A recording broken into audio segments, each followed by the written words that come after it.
Here's the gentleman. Finally, how are you, brother? Naka ke go utlwa sentle no wa nkutlwa none. Yeah, no, delayed but not denied, eh? Yeah, no, for sure, for sure. No, man, I Yeah, was explaining to everybody what you and I were going to talk about. Horvele, like, man, we thought is important to talk about yeah, this thing of dreaming big but otholele gore you don't have a template to work from, you know? You okay. don't have anyone from home, even Joe, your uncle, even the distant relatives, Joe.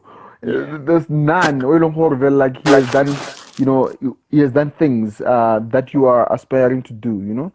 indeed. And then sometimes that thing it can be hard. It can be an emotionally taxing task to actually take on to wanna dream big and do big things, and whereas you don't have a template to work from. What do you like? How do you feel about this whole thing? The popular winner, Howard, like, because of Vela, you have no template. I don't think Kwa Zondo there are many authors. Like I'm talking about immediate family. Yeah. Yeah, how do you deal with this Yeah. thing?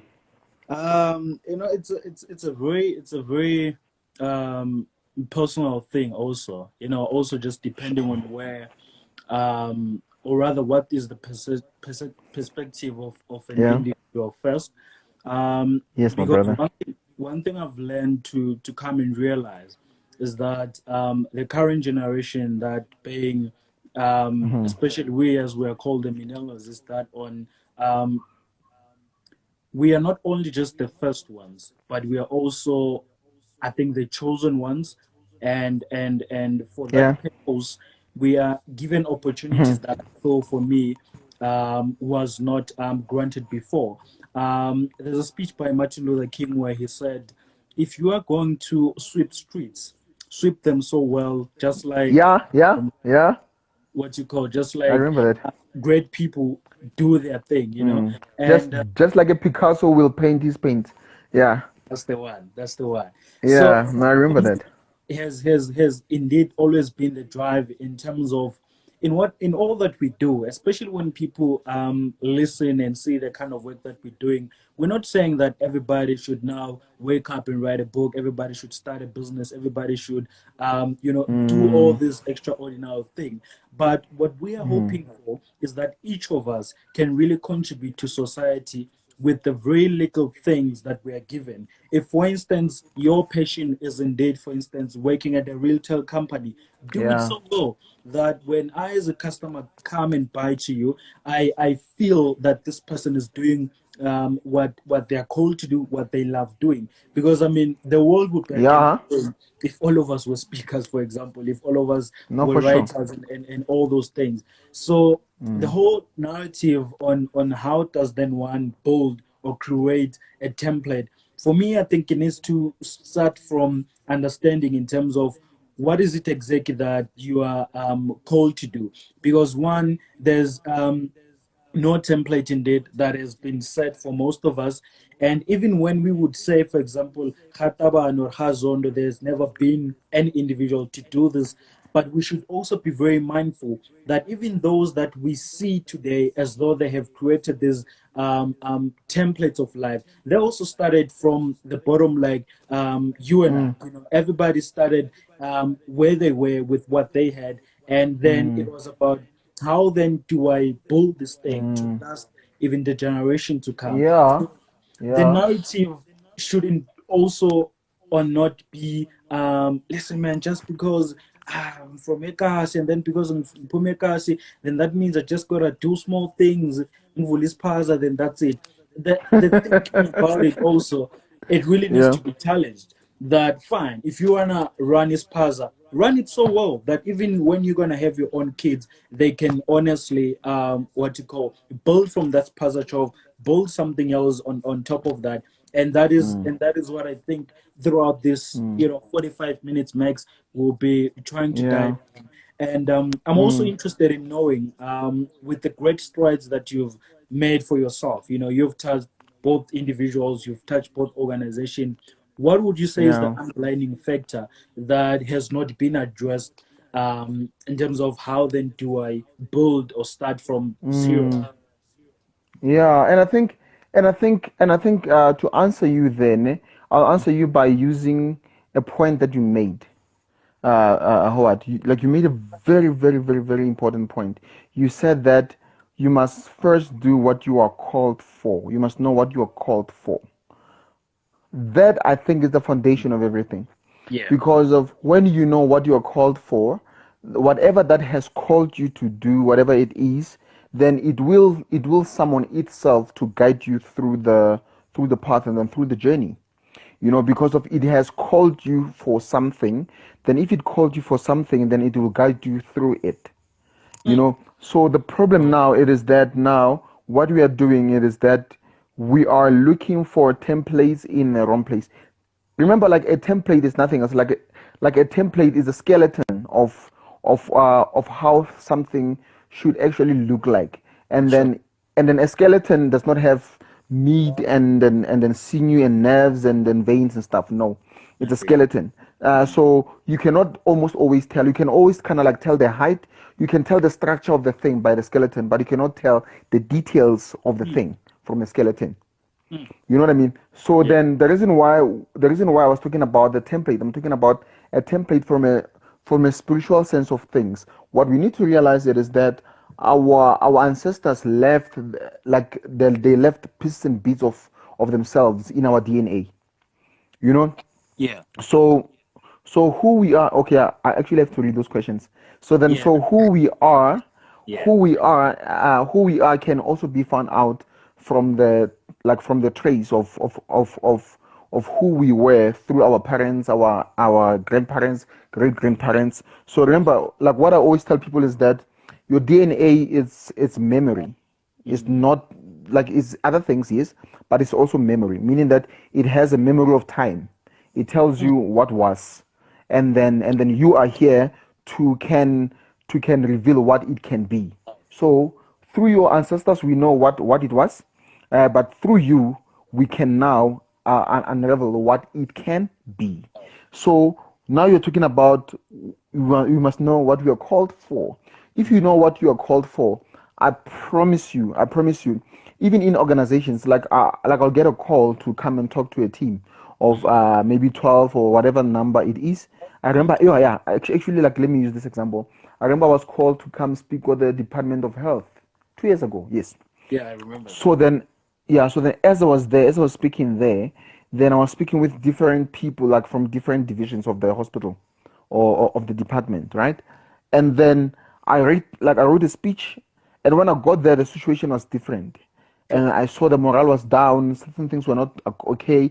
I had to like scratch my speech and Mm. actually dig deep. I literally went to the bathroom and then closed the door. And I was not there to do number one or number two.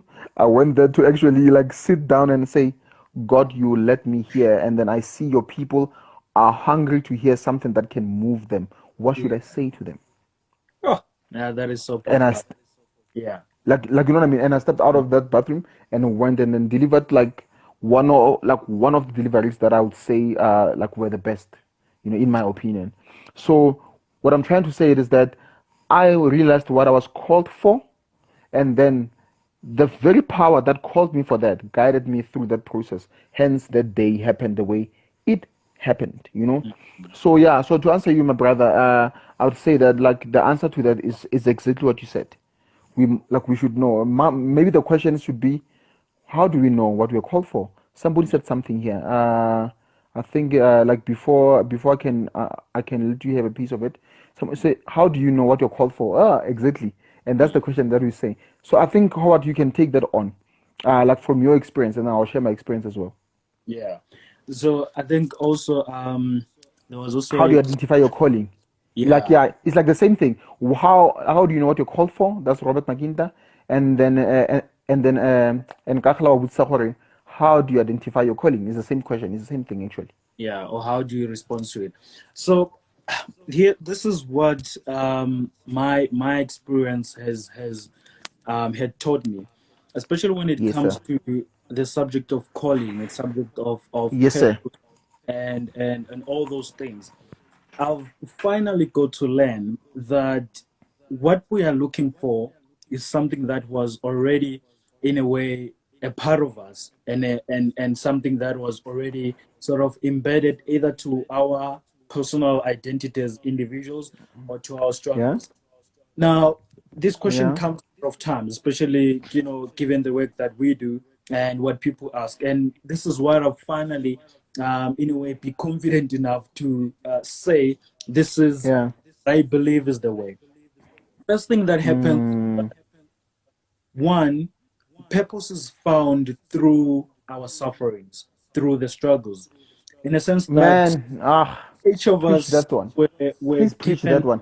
Yeah. but each of us were given things that we felt at the point they were too overwhelming, and you just went, how on earth am Yeah. I actually Yeah. going to solve this and come out of this thing? And then the second thing that happens is, do I now have the power to turn this thing to work into my favor or to work as an enemy to me?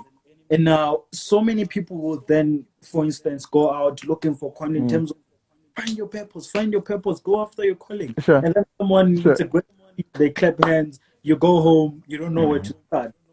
This is I was where, about guy. Yeah. exactly, this is where now the calling is found. The calling is found when we understand the meaning of our struggles. Now, of course, there is a quote that says that we will never understand the meaning of a thing until it happens, or we should rather not know the reason of it until it happens. But life as it goes on, I believe this is what also Steve Jobs once said, that we can only connect the dots when we are looking back, not when. Backwards, not forward. So, meaning that you, for instance, there's so many stories that we can share, so many testimonies of people Yeah, that, sure. but when we look at people that eventually go on to write books, for example, and they would share their stories in terms of, this was my struggle. For example, mine at the time was having to deal with low self-esteem, dealing with colorism, dark complexion, and all those things. At the time in which Sure. it was happening, I was Was in a, that was that before Dagen Toll was trending? exactly, yeah. Thank you. I was also like I was Sure. very sure also at the time. Sure. And when that whole process is happening, an individual has, in a way, two choices: either to take it with a positive attitude or a negative attitude. That being said, if one is to find themselves in their sufferings and they treat it with a negative attitude, to then say, this is too hard. I don't have power to control this thing. I don't think I'm ever going to come out of this. What then happens is that you intensify the pain. Now, So intensified true. pain also means, this is why people, for example, as a student, you will study courses that you generally didn't want to study, Mm. but because you were sort of cornered into then saying, listen, this is all that you have and this is all that you can do. You then, secondly, go on to find a job. You find the job, still is not part of your calling, is still not part of Yeah. who you are. Why? Because what is happening is that you are sort of running in parallel with what you need, but it is Mm. now subjugated to what society tells you it is, in a way, not the right way to go about life. So that is why also majority of kids, for example, that are in varsities, they'll be having issues of depression and all those things. It is not only that the course is hard or the course is challenging, as they call it, but it is also about, am I in the right place? Perhaps life has always been giving you signs and telling you, you are at the wrong place. You're not where you're supposed to be. This is not what you should be doing. But I mean, you cannot also just walk up and say, that's it, I quit school and all of that. So then an individual that wants to identify their calling or their purpose is to look at, what are my struggles? What are the things that I am dealing with on a daily basis that I've felt to Yeah. do? Not only in sufferings, each of us have done things in life where someone would say, wow, you are so good at this thing. Why don't you, do something with it? But then you're like, nah, this is just a hobby. Yeah. I mean, I'm just Yeah. being part time. But Yeah. therein Yeah. lies your very potential to make that very same small hobby or that very same talented thing to become something which is great. Yeah. Um, Let me And bring like you yeah, and for sure, like what I'm gonna say is actually, adding on what you're saying, because of I agree with everything that you're saying. Remember, like when you started, I was like, preach this thing, Yeah. because of I believe in it so much, So Yeah. in my mentorship program, we have 6 pillars, Mm. so that I take my mentees through. Ne? Yeah. So the first 3 pillars are: number one is it's self identity, knowing who you are, Mm-hmm. and then number two is actually discovering your purpose, Mm-hmm. and then number three is coming up with your dream list, the things that you want for your life. Mm. So, however, anyway, so I was always telling people that it might be hard for you to know who you are, but it might be not too hard, but a little bit easier compared to might be a little bit easier for you to know your purpose better than it is to know who you are. Because of when you say who you are, so many things will come to your mind, like your name, your address, your titles, and all of those things. And those things are not who you are; they're just characteristics of your personality. But however, so I always say that I always believe that knowing your purpose is easier than knowing who you are. Mm. But knowing your purpose will lead you to knowing who you are, because of you need to become that will achieve that specific purpose. So once you become, like, on your quest of attaining that purpose, you are busy becoming. You are busy Sure. becoming. You are busy becoming. And then before you know it, you'll be like, flip, I am this person, or I am this energy, or I am this, magnificent thing. Sure. And then again, Howard, is very difficult again to know your purpose than it is to know your gifts, because of your gifts are very it's easy to prove them, like, because of Yeah. a gift is nothing else, something that you can do very well with little effort. Yeah. Yeah. You just find yourself being able to do that thing. You just find yourself being able to do that thing easier than other people. There are certain things that you do, like, in your sleep, and people will be like, man, I have to work hard to actually do that, Yeah. because of, for, and it's a gift. Yeah. So then I said, okay, now we need to work backwards, because we're talking about this thing of discovering your calling, eh? So now we need to work backwards. So when your gift meets with your biggest problem, your challenges, like you're saying them, when, like, where they intersect, where they meet, that's where you find your purpose. So your purpose is in the intersection of your gift and your problems or your challenges. So powerful. So Like, you know so. what I mean? So then somebody asked a question out: how do you know it's the right time to answer your calling? Yeah. Actually, almost all the time. Almost all the time is the time to answer your calling. There is no wrong, there's no wrong time not to be you. There's no Mm. wrong time not to listen to your guide, like to your guides, and then your guiders. So whatever that you believe in, there's no wrong time to listen to God. There's no wrong time to follow on the path that your guides are actually guiding you to do so. So Yeah. anytime and every time is the right time to actually follow your calling. So, but what happens is that Mujimu knows how to get your attention. God knows how to get your attention, or the universe knows how to get your attention. Your ancestors, your angels, whatever you believe in, this awesome grandeur energy knows how to get your attention.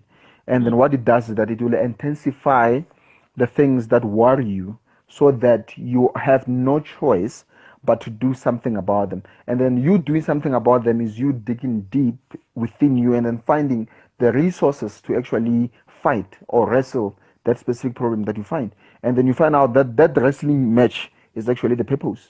That thing that is happening Yeah. between you and fighting this thing is actually the purpose. So sometimes when people look for a purpose, I don't think they should look further, like you were saying. They should just look at the things that are causing them sleepless nights. It's like, True. what is it that worries me the most? What is it that actually makes my heart ache? Mm. I always tell people that there are 100 things can go wrong, Howard, in your life, but only 2 or 3 will get your attention, because of those are the ones that matter to you. You Mm. know, so your purpose can never be tied to anything that does not mean anything to you. It'll always be tied to something that means something to you. So that's why it becomes your purpose, because God will never give you a gift to combat something that will mean nothing to you. He So. knows very well that He created you in a way that those things will get your attention. Mm. Like I said, Rubele, 10 things can go wrong, but only 2 or 3 will get your attention, simply because of you are wired in a way that pulls you towards those kind of things. You know what I mean? So then, the question now is, what then do we? Because the narrative also is not to say that, for instance, if you've realized that you are studying, or you've realized that the job that you're doing, especially during this time, it's not in a way correlating with what you would ascribe to as your, your purpose or your passion in life. So then, what is then the advice to someone who's saying, okay, I hear you guys, what you're saying is true, what you're saying is great, Yeah. but now my situation, I'm currently at school, I'm doing this certain, um, I'm chasing this certain degree, or I'm working in Yeah. this certain job. How can I make this thing called, my calling, ubizo nesulu masisho, or how then do Mm. I sort of make the thing that is somehow making me have sleepless nights to then work for me? What do I do then right now? Like, what would be the Mm. starting point, so to speak? And I think, sure, man, like the question that you're asking, like, are you aware of that question that you're asking, Howard? Is actually a sermon on its own. It's like a whole session on its own. You know what I mean? And then I think, my brother, I don't know about you, but I think, like, you'll share like your beat here, and then please don't be afraid to share your beat if maybe it's actually contradicts what I'm saying. You know. Sure. So what I can tell you is that our calling is not always, the thing that we need to make our ends meet. Hmm. Not Okay. always. So I'll give you an example. Yeah. Um, I can be a street sweeper, you know, or I can be somebody who does a garden. Yeah, yeah. Let's say you have money and then you hire me as your garden guy, Yeah. and I do your garden. Doing garden is not my purpose, or it's not my calling. But you find out how my calling is to heal lives, is to heal broken families. Hmm. And then, as I'm busy doing my garden there, I can tell the Miss Zondo is not doing well. And then what do I do now? I step in and I'll be like, hey, Miss Zondo, sharp, and then she'll explain how you are treating her and whatnot. And then we end up talking, and then we find out that I managed to mend all those broken pieces of hers. And then your relationship or your marriage is saved. Hmm. So that is why God, what He will do, He will then send certain unreasonable blessings to your way that will blow your mind. You'll find out that somebody will tell you that I'm driving this car, I don't know how I got it. I'm staying in this big house, but I only worked for places where I got paid only 2,000 rand in my life. I did this because of you are busy answering your calling in your own small ways each and every single time when your gift is called to actually serve at whatever space you find yourself in, then you answer the call, you heed the call, you don't even withdraw. You know what I mean? I'll give you an example. My mom was a, like, she never worked as anything else but a cleaner all her life. Like Luena Mamaha was a domestic worker, you know. But I promise you, she was cleaning Kodi cooperating. Um, she saved more marriages than psychologists. She saved more suicides than any social worker or any psychologist who went to school have ever done. But she does not have. She only has a matric. She doesn't have any psychology degree or whatsoever. But she has a huge calling to heal, and then that's her calling. You know what I mean? And how is God blessing her? God is blessing her through us, his kids, her kids. Sorry, her kids, and then she's been showered with so many blessings. And then she lives like a queen because of God. It's like, do my work, do whatever that I called you to do. So what you're called to do is not always a thing that you have to make ends meet from, you know. So if like so going back to your example, if I'm a guy, or if there's someone who's doing engineering or whatsoever, and then they believe that they have this huge calling of, I don't know, of teaching, maybe of teaching kids in villages, teaching them stuff, whatever it is, go on, do that engineering course. You know, Mm. if you love it, if you like it, if it's for you, there's certain things that are for you, there are certain things that are for your soul. The things that are for your soul, those are the things for your calling. But there are certain things that are for you. Like, I love going to barking cruise trips, or I love smoking cigars if that's your thing. I love drinking wine, like expensive wine if that's your thing. I love fancy clothes. I love cars. That's your thing. There's certain things that you have to do for you, and I promise you, they're not for your soul. But there are certain things that are for your calling, that's for your soul. So things that are for you are not forbidden. That's what I'm trying to say. So if being an engineer makes you happy, then do that, but do not forsake your calling, because of your calling can interrupt and disturb the things that you want for you. But the things that you want for you, like you know what I mean. So the things that you want for you, if they don't supersede that of your calling, then you will enjoy more of those things, and then God will give you more, and the universe will give you more things to enjoy for you, because of you are saving. Yeah, like you are not starving your soul, you are not starving your calling, you are not starving him of the things that he has sent you here for to do. But there are other people by Longhore, their calling is very tied to how they put food on the table, Mm, mm. like So, yourself, you know what I mean. So when you have no choice but to preach and teach.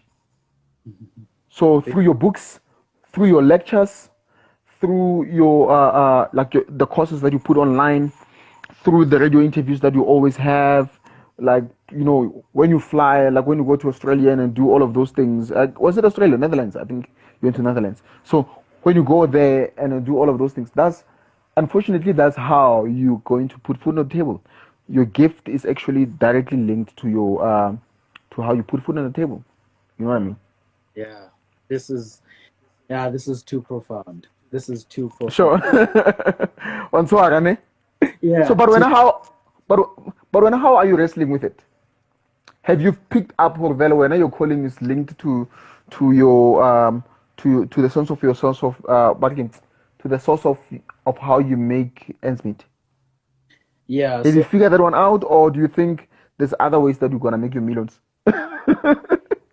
well, there may definitely be other revenues, but at the core or the source of everything would definitely, I think, drive from what happens to be my most passion of in public speaking or all the other way. But here's Yeah, something very, very, very important that those are listening would be so blessed to hear right now.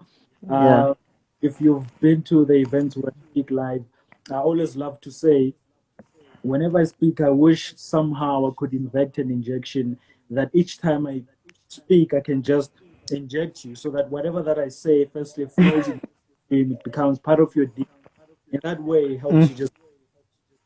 The honest truth that I've discovered is that what has allowed so many of us to be afraid of going unflinching to the things in which are our callings, to the things in which we are most passionate about, is as this very core. And this is what I would like to say my answer, uncensored truth and my strongest of belief. It is one that has taught us to first acquire the knowledge of the world or the intelligence of the world, in a sense that it needs one firstly either to have a certain degree or a certain qualification first before you can be trusted in a position to do what it is that you are called to do. What the whole narrative has then said to you is that if you yeah. cannot expect from a certain thing, you have less chances of becoming anything in life, be it you want to start something of your own, or secondly, you want to become something given what God has called you to do. Because when we read the Bible on all religions, there is no Yeah. scripture that ever said, first seek the education and the kingdoms of. Yeah. It did not ever say, I have the plans for you, but first, please get this qualification so that once you're done, then my child, I'll Yeah. give, you Yeah. know, Yeah. one must not get me wrong and then think, oh, what I'm saying that school is not important and school is no, no, no, no. You would be then Very in a important. misreading my message.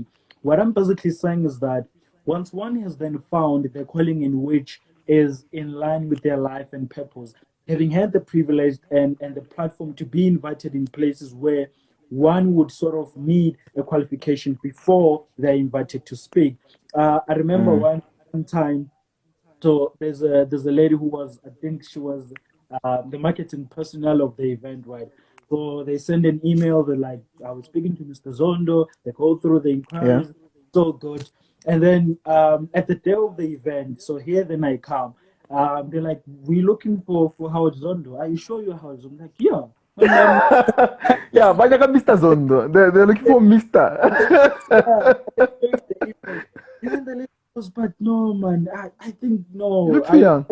Yeah, she was shocked because what then happened was that the event had Dr. Sibani Bahani, Professor Mang Mang, and then me like how man, and I'm like, hey guys, this is how it's London. I'm here to speak to you guys in the subject in which you've inquired.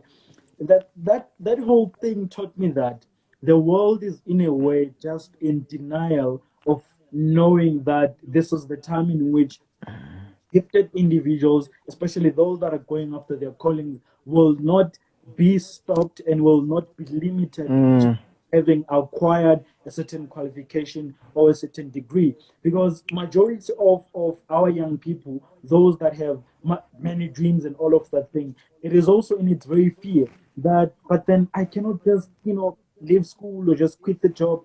What I've also learned to understand is that each thing eventually that happens is in one way or the other intertwined and connected with regard to what we want to do. For instance, one right now may be having a certain job, happen to discover that this is what I eventually want to do. Then the best advice that from many great mentors is that use that very same salary, put aside a certain money that is Yeah, yeah.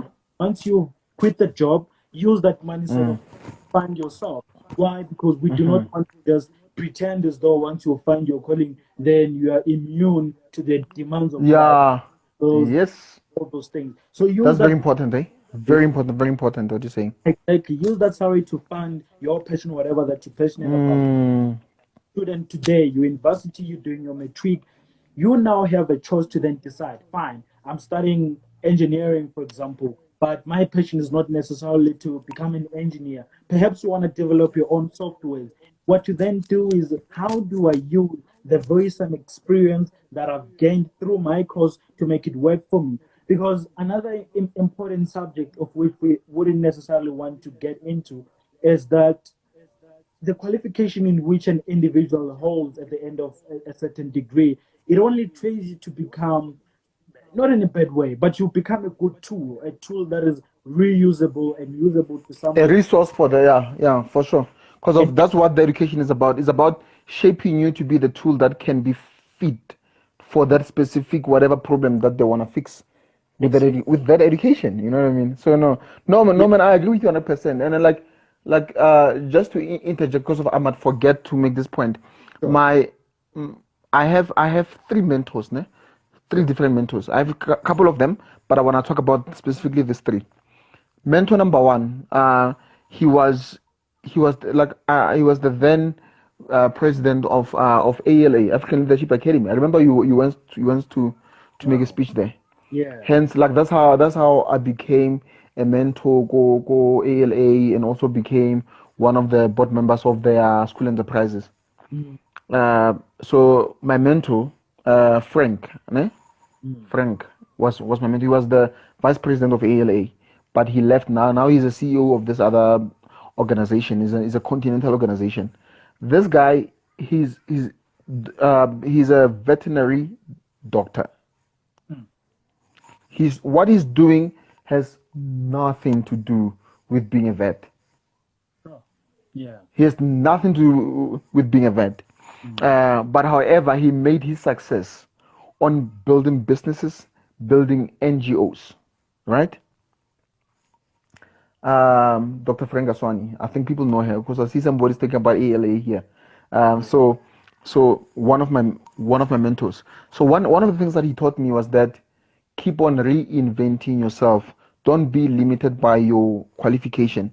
Don't make that qualification a cage or a prison, so that you fail to actually get out of it. So one of the reasons why people who don't have qualifications are the ones who seem to actually succeed in business. I'm talking about business specifically. It is because they've realized the fact that the system is against them. So the only way for them to actually do it proper is to actually win and then do this business thing proper, and then as a result, then they push the boundaries. So I'll give you another example again. There's this thing called Offizen. Offizen is it's an IT related institution that trains and actually places IT talent. So they did this interesting report that I shared on my social media platforms. They shared that like I'm a software developer, right? They shared that the most paid software developers or coders are those who are self-taught than those who went to school. So the best, the most, the highly paid software engineers are the ones who are self-taught, not the ones who actually went to school. And then what is happening now? It is because one of the main reasons is that they've also picked up that they are working against the system. Once you pick up that you're working against the system, then you have no choice but to bring substance to the table. But when you are working with the system, then you don't have to bring substance to the table because of the system favors you. You went to school, you got a qualification, and then you applied. You're a good guy, and then you'll be given a chair somewhere, and you come with your suit and tie, and everything will be fine. You are working with the system. So, but if you're working against the system, ufeditse ka high school, maybe you don't even have a matric. You know what I mean? So it means whatever that you do, you are forced to be good at it. Yeah, you have no. You are forced to be good at it. So even with you now, Howard, you have no choice but to be the most most informed person in your industry. You have no choice but to be the most a well-researched person in your industry. So giving you an example with my own mentorship program, right? I realized that I'm not a certified life coach. That was number one. So somebody was like, "Are you certified or are you not certified?" I'm like, "Okay, explain to me. Are you talking about a piece of paper, or are you talking about the credibility that I'll get from the successes that I produced?" Sure. And then he said, "Okay, the latter. Okay, so if you're talking about the latter, then I am qualified. But if you're talking about the first one, no, I'm not qualified. I didn't go to any institution to talk to any smart guy who knows how people brains work, who actually never immersed himself in an environment of struggling people.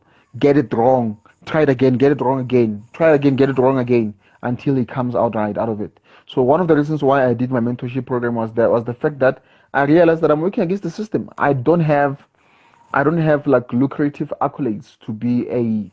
I do have other qualifications, yes, but not of a being a life coach, a life mentor, and any of those things. I don't have a psychology degree or anything of that sort.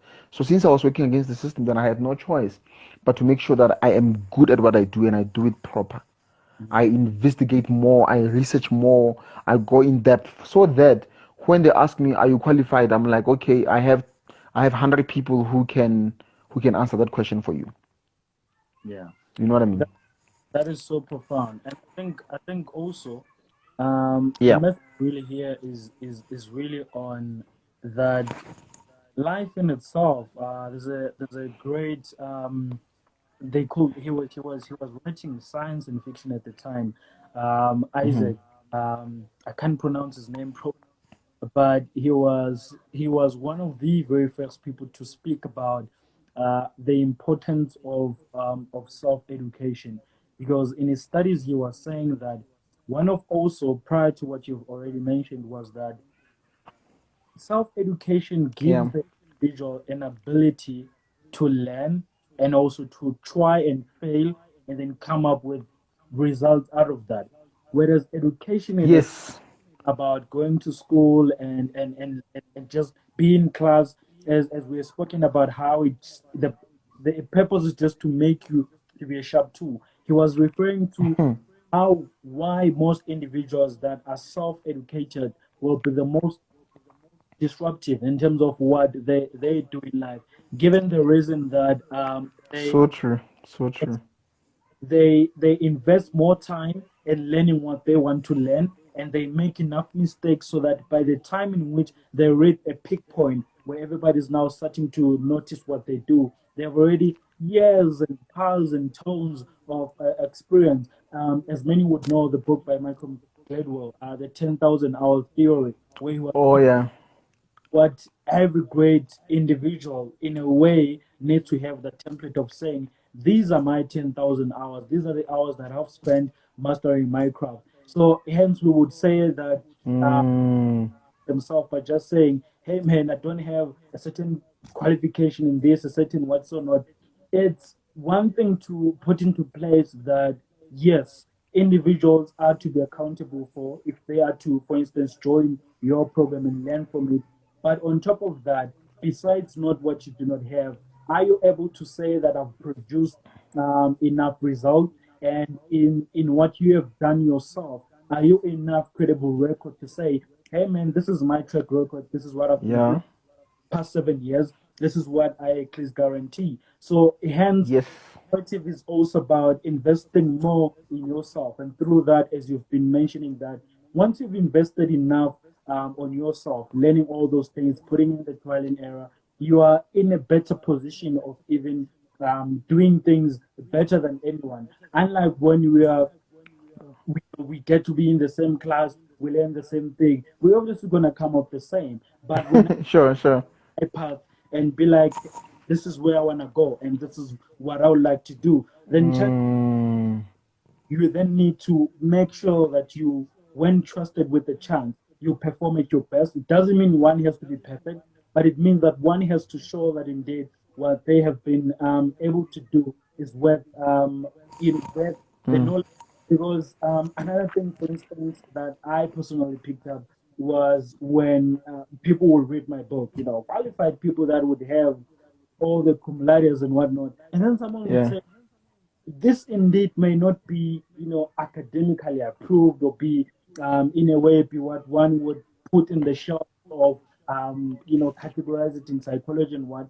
But what you are saying is it makes sense even to I who's been in the field. And this is what TD Jakes was referring to, where he says intelligence may tell us where it is. Yeah. It is only our Mm. that will But help us. instinct, but instinct will locate it. Exactly. So that majority of us have, in a way, suppressed the very what you call the very instinct that we have with the things that we want to do, and we have tried more and focused more on the intellectual side of it. That no man, I just need, even if I feel that this is what I need to do, but I feel like I should firstly have a certain degree in one. And until you firstly, as an individual, as people were asking questions earlier on, you are in a position where your gut feeling is leading and your mind is then playing a role of sharing your thoughts of guidance and telling you Mm. what needs to be done. But if it's coming from your heart, then that is what will make you, be distinguished amongst many people. I see we only have like 5 minutes. I just want to say this also very quickly. It is Yeah. the reason why everyone can do what everyone can do, right? Like if I want to start Sure, dancing, sure. definitely I can start learning exercise, be fit, Mm-hmm. how to dance. But if mangibeka lapha stage now Mr. Tabani, now Howard, and then you dance, people are like, yo, no, Howard can dance, but have you seen But yeah, uh, but you have the same legs? You've got two legs, I've got two that's not legs. true. That's not true. That's So not why true.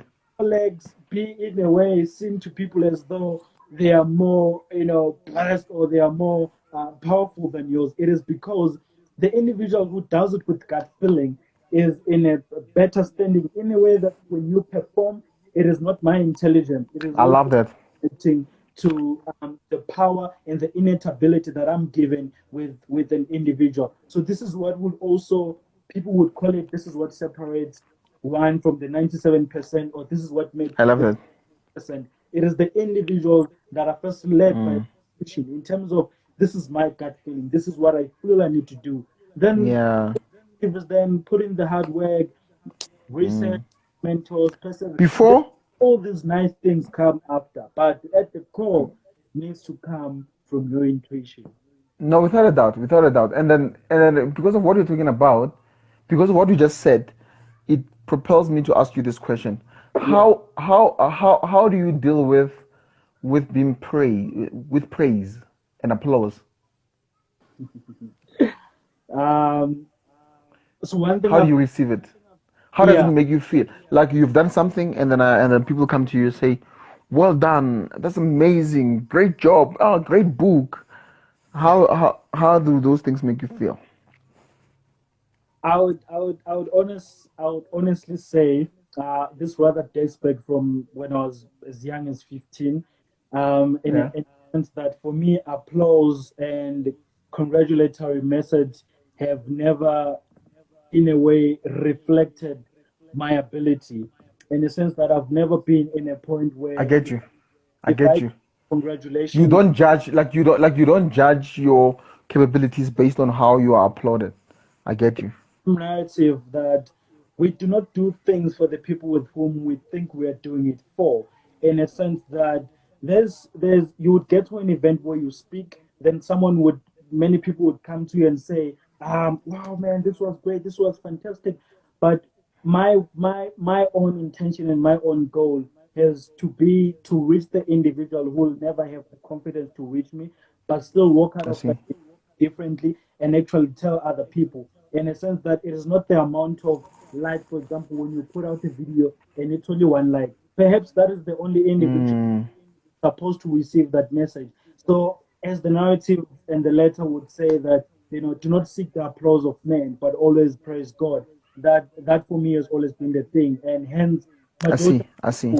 then be called, nah, you are too modest. It's not that I'm not. Yeah, I know I can do this thing. I can kill it. No, the reason why my brother, I'm asking you, Horvele, how do you take applause, ne? Before this thing cuts me, before I make this point, it is that if people's praise and applause, right, Mm. get to you, it means their hatred will affect you as well. Ooh, oh man. So you, Yeah, so, so yeah. the applause of those who love you, if it changes how you feel, then the critique from those who critique you will Ooh. also affect how you feel. That's too much. So be very mindful. Every time when I say well done, be Mm. mindful of how it makes you feel. If it makes your heart jump, I'm not Mm. saying it's a bad thing. Sure. If it makes your heart jump, then ask yourself, oh, hey, why why only when these people applaud me I feel this way? Why Mm. can I not feel this way by a virtue of me doing what God has wanted me to do? If God said go on stage and do that, that is why God will put you on a stage and then there's only two people there listening Mm. to you. Mm. Because he wants you to get used to the idea of, well, you are doing it for him, not for the applauses.